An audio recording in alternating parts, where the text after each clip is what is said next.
احقاف کے علاقے میں عاد نامی ایک قوم رہا کرتی تھی۔ یہ بہت ہی طاقتور قوم تھی اور اللہ تعالیٰ نے اس قوم کے لوگوں کو دیگر قوموں کے مقابلے میں بہت ہی طاقتور بنایا تھا۔ یہ لوگ اپنے جسم کا ڈیل ڈول وغیرہ سے پہلوان نظر آتے تھے اور دوسری قوموں کے لوگ ان کے سامنے بونے نظر آتے اور یہ دیکھنے سے ایسے لگتے کہ جیسے ان کے جسم فولاد کے بنے ہوئے ہیں۔ یہ جس قوم سے بھی جنگ کرتے یا لڑتے تو تھوڑی ہی دیر میں اس قوم کو شکست دے دیتے تھے اور کوئی دوسری قوم ان کو شکست نہیں دے پاتی تھی۔ اللہ تعالیٰ نے بھی ان کی ہر چیز میں برکت ڈال دی تھی۔ ان کی وادیاں اونٹوں، گھوڑوں اور بکریوں سے بھر گئی تھیں۔ ان کے کھیتوں میں فصلیں بھی بہت زیادہ ہوتی۔ ان کو اللہ تعالیٰ نے بیٹے بھی عطا کیے۔ غرض یہ کہ اللہ تعالیٰ نے ان پر اپنی نعمتوں کی خوب بارش برسائی۔ جب دولت و ثروت بہت زیادہ آ گئی تو اس خوشحالی کی وجہ سے یہ لوگ عیش و عشرت میں پڑ گئے اور بلند بلند عمارتیں تعمیر کرنے لگے، اور ان عمارتوں کی تعمیر کا مقصد رہائش نہیں بلکہ فخر و غرور اور طاقت کا اظہار ہوا کرتا تھا۔ خود وہ خیموں میں رہتے تھے۔ یہ عیش و عشرت میں اس حد تک گم ہو گئے کہ انہیں اپنے آباء و اجداد کی سنائی ہوئی کہانی طوفان نوح بھی یاد نہ رہی، حالانکہ اس کے نشانات ان لوگوں نے خود دیکھے تھے۔ وہ یہ بھی بھول گئے کہ اللہ تعالیٰ نے نوح علیہ السلام کی قوم کو طوفان کے عذاب سے کیوں ہلاک کیا تھا۔ طوفان نوح کے بعد کا زمانہ کیونکہ انہی اہل ایمان افراد پر مشتمل تھا جو حضرت نوح علیہ السلام پر ایمان لائے تھے، لہٰذا دنیا سے بت پرستی ختم ہو چکی تھی۔ ہر طرف توحید و رسالت کا چرچا تھا، لیکن وقت کے ساتھ ساتھ شیطان ان لوگوں کو توحید و رسالت کی دعوت سے غافل کرتا رہا، کیونکہ اسے سیدنا آدم علیہ السلام اور ان کی اولاد سے دشمنی تھی، اور اس نے اللہ تعالیٰ کے حضور یہ کہا بھی تھا کہ وہ آدم کی اولاد اور اللہ کے بندوں کو ضرور بہکائے گا۔ اب کیونکہ عرصہ دراز سے سیدنا نوح علیہ السلام کے بعد کوئی پیغمبر بھی نہیں آیا تھا اور لوگ توحید کی دعوت سے غافل ہونے لگے، خاص طور پر قوم عاد تو بالکل ہی غافل ہو گئی۔ وہ لوگ یہ سمجھتے تھے کہ وہ بہت طاقتور ہیں، دولت مند ہیں، اس وجہ سے وہ جو چاہیں کرتے پھرے، انہیں کوئی پوچھنے والا نہیں ہے، اور یہ لوگ شیطان کے جال میں مکمل طور پر پھنس گئے۔ یہ عقل ہی کو سب کچھ سمجھنے لگے۔ ان پر بھی شیطان نے وہی حربہ اپنایا جو وہ ہمیشہ استعمال کرتا ہے، یعنی پہلے ان کی آل اولاد کو تصویروں اور مجسموں کے فتنے میں مبتلا کیا اور پھر آہستہ آہستہ انہیں بت پرستی کا زہر پلا دیا۔ یہی کام قوم عاد نے بھی کیا، اور یہ قوم بھی اپنے نیک لوگوں کی تصویروں اور ان کے مجسموں کی پرستش کرنے لگی۔ جب اس قوم نے بھی حضرت نوح علیہ السلام کی قوم کی طرح شرک کرنا شروع کر دیا، ان کی بت پرستی اور سرکشی حد سے بڑھ گئی، تو اللہ تعالیٰ نے ان کی ہدایت کے لیے اپنے پیغمبر سیدنا ہود علیہ السلام کو بھیجا۔ سیدنا ہود علیہ السلام نے ان کو سمجھایا، توحید کی دعوت دی اور اسلام کا درس دیا، مگر یہ قوم تو شیطان کے جال میں اس بری طرح سے پھنس چکی تھی کہ یہ حضرت ہود علیہ السلام سے کہنے لگے، اے ہود، ہم تو تمہیں بیوقوفوں میں سے سمجھتے ہیں اور جھوٹوں میں گمان کرتے ہیں۔ کوئی یہ کہتا کہ اے ہود، تم تو ہماری طرح ہی بشر ہو۔ کافروں کا ہر دور میں اللہ تعالیٰ کے پیغمبروں پر یہی اعتراض ہوتا تھا کہ تم تو ہماری طرح ہی بشر ہو۔ ان اعتراضات کے باوجود حضرت ہود علیہ السلام اللہ تعالیٰ کا پیغام ان لوگوں کو پہنچاتے رہے۔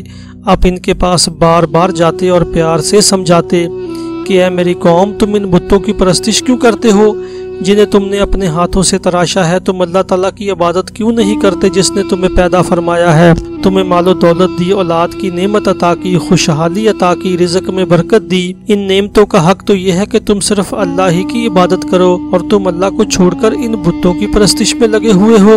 اور یہ بے جان بت نہ سنتے ہیں، نہ بولتے ہیں، اور نہ ہی جواب دیتے ہیں۔ یہ تم کو نفع و نقصان کیسے پہنچا سکتے ہیں؟ قوم عاد نے حضرت ہود علیہ السلام سے کہا، اے ہود، کیا ہم ان خداؤں کو چھوڑ دیں جن کی عبادت ہمارے باپ دادا کیا کرتے تھے، اور ہم ان کی عبادت صرف تمہارے کہنے پر چھوڑ دیں؟ ایسا ہرگز نہیں ہو سکتا، اور تمہارے پاس نہ کوئی دلیل ہے اور نہ کوئی ثبوت۔ حضرت ہود علیہ السلام انہیں پیار و محبت سے سمجھاتے رہے، لیکن انہوں نے حضرت ہود علیہ السلام کی بات نہیں مانی۔ حضرت ہود علیہ السلام نے انہیں اللہ تعالیٰ کے عذاب سے ڈرایا، بجائے اس کے کہ وہ نادم ہوتے اللہ تعالیٰ پر ایمان لاتے، کہنے لگے، بھلا ہم سے بھی بڑھ کر کوئی طاقتور ہو سکتا ہے؟ حضرت ہود علیہ السلام انہیں تبلیغ کرتے رہے، سوائے چند لوگوں کے کوئی ایمان نہ لایا، باقی پوری قوم مسلسل سرکشی کرتی رہی، یہاں تک کہ اللہ تعالیٰ نے ان کافروں کو تنبیہ کے طور پر یہ سزا دی کہ 3 سال تک ان پر بارش نہیں برسائی، جس کی وجہ سے یہ لوگ قحط سالی میں مبتلا ہو گئے، ان کے گھروں میں فاقے ہونے لگے، ان کے کنویں خشک ہو گئے، ان کے پاس گھاس بھی کھانے کے لیے نہیں تھی، جن کھیتوں پر یہ فخر کرتے تھے سب میدان بن گئے۔ حضرت ہود علیہ السلام نے انہیں پھر سمجھایا کہ شاید اب یہ سمجھ جائیں اور اللہ تعالیٰ پر ایمان لے آئیں۔ پھر حضرت ہود علیہ السلام نے ان کو بڑے عذاب سے ڈرایا کہ اصل عذاب تو اس سے بھی زیادہ خوفناک ہوگا، تم اب بھی ان بتوں کی پرستش سے باز آ جاؤ اور اللہ تعالیٰ پر ایمان لے آؤ۔ مگر یہ کہاں ماننے والے تھے، کہنے لگے اے ہود، لے آؤ ہم پر وہ عذاب جس کا تم ہم سے کہتے ہو، اور اپنے دل ہی دل میں خوش ہوتے کہ ہماری طاقت کا عالم تو یہ ہے کہ دنیا میں بسنے والی دیگر قومیں ہم سے ڈرتی ہیں، ہم بلند و بالا عمارتیں تعمیر کر لیتے ہیں، ہمارے قد تو پہاڑوں کے برابر ہیں، ہمیں کوئی عذاب کیا ہلائے گا، ہم اس عذاب کا مقابلہ بھی کر لیں گے اور اسے اپنی طاقت سے روک لیں گے۔ انہیں اپنی طاقت پر غرور تو تھا ہی، اسی گمنڈ میں انہوں نے حضرت ہود علیہ السلام کو جواب دیا۔ جب قوم عاد نے حضرت ہود علیہ السلام کی دعوت کو قبول نہ کیا تو اللہ تعالیٰ نے سیدنا ہود علیہ السلام کو حکم دیا کہ وہ اپنے ایمان والے ساتھیوں کو لے کر اس علاقے سے نکل جائیں۔ جب حضرت ہود علیہ السلام اور ایمان والے اس بستی سے نکل گئے، پھر اللہ تعالیٰ کا عذاب ان پر عجیب صورت میں آیا۔ طویل عرصے سے خشک سالی تھی، بارش ہو نہیں رہی تھی، کھانے کو اناج نہیں تھا کہ اچانک دیکھتے ہیں کہ آسمان پر سیاہ بادل نمودار ہو رہے ہیں۔ وہ بادلوں کو دیکھ کر خوشیاں منانے لگے کہ اب یہ بادل ہم پر برسیں گے اور ایک مرتبہ پھر خوشحالی ہمارے پاس آئے گی۔ قوم عاد کی ایک عورت تھی جس کا نام مہد تھا، اس نے جب ان بادلوں کی طرف دیکھا تو چیخ مار کر بے ہوش ہو گئی۔ لوگ بہت حیران ہوئے کہ ابھی تو یہ اچھی بھلی تھی اور بادلوں کو دیکھ کر خوف زدہ ہوئی اور چیخ مار کر بے ہوش ہو گئی۔ جب اسے ہوش آیا تو لوگوں نے پوچھا اے مہد، تو نے کیا دیکھا جو بے ہوش ہو گئی؟ اس نے بتایا میں نے ان بادلوں میں ایک ایسی آندھی کو دیکھا ہے جو آگ کی طرح سرخ ہے اور اس کے پیچھے پیچھے کچھ لوگ ہیں جو اس کو ہنکاتے ہوئے لا رہے ہیں۔ جس بادل کو وہ بارش کا بادل سمجھ رہے تھے وہ تو عذاب کا بادل تھا، اس میں بارش کے بجائے عذاب تھا جو کہ وہ خود چاہتے تھے۔ بس ذرا ہی دیر گزری تھی کہ تیز ہوائیں چلنے لگیں اور اس نے سرخ آندھی کی شکل اختیار کر لی۔ یہ ہوا اتنی ہولناک تھی کہ اس ہوا نے قوم عاد کے طاقتور پہلوانوں کو پہلے اوپر اٹھایا اور پھر زمین پر پٹخ دیا۔ ان کے طاقتور لوگ ہوا میں یوں اڑ رہے تھے جیسے کوئی تنکا ہوا میں اڑ رہا ہو۔ اس آندھی میں ذرات بھی تھے اور بجلی کی کڑک جیسی ہولناک آوازیں بھی۔ اس آندھی نے ان کے بڑے بڑے بلند و بالا محلات کو زمین بوس کر دیا۔ ان کے خیمے ہوا میں اڑ گئے، ان کی ہڈیاں ٹوٹ کر چورا چورا ہو گئیں، ان کا گوشت بکھر گیا اور یہ سب کے سب مردہ ہو کر زمین پر گر پڑے۔